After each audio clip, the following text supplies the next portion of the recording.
জাতীয় পার্টির উপর যে হামলা হচ্ছে, জাতীয় পার্টির বিভিন্ন ব্যানার ফেস্টুন ছিঁড়ে ফেলা হচ্ছে, জাতীয় পার্টির লাঙ্গল প্রতীকটা শেষ মুহূর্তে রংপুরে ভেঙে দেওয়া হচ্ছে, জাতীয় পার্টির অফিসে হামলা ও অগ্নিসংযোগ করা হচ্ছে।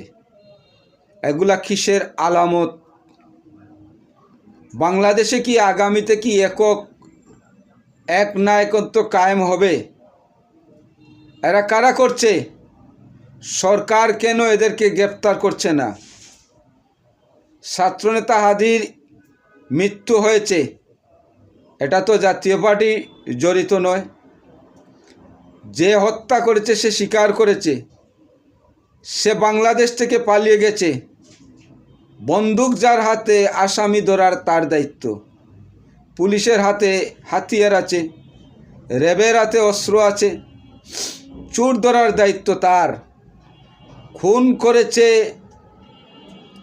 বিশেষ একটি সংগঠনের নেতায়, কার ইন্ধনে করেছে দেশবাসী ভালো করে জানে। সে পালিয়ে গেল কিভাবে?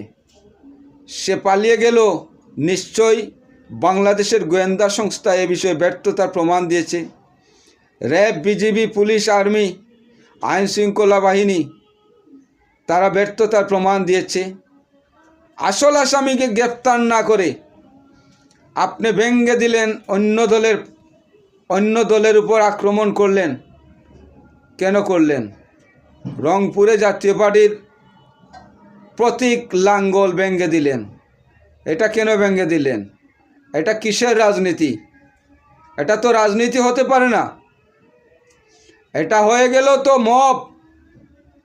সুস্পষ্টভাবে আমি দেশবাসীর কাছে আমি নালিশ দিলাম, যেন বাংলাদেশ থেকে মবকে আপনারা না বলুন।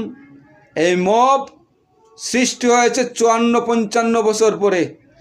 71-এ বাংলাদেশ স্বাধীন হয়েছে, 72-এ দুর্ভিক্ষ হয়েছে।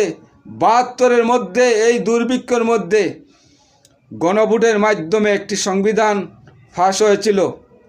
সেই সংবিধানকে আপনারা রায় দিয়েছিলেন, কিন্তু সরকার সংবিধান মেনেই শপথ নিয়েছে।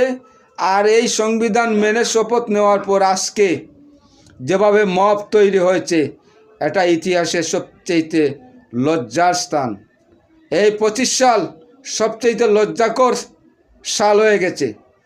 আমরা ফ্যাসিস্ট তাড়িয়েছি, আমাদের মন মানসিকতাকে হিংসা থেকে আমরা মুক্ত হই নাই।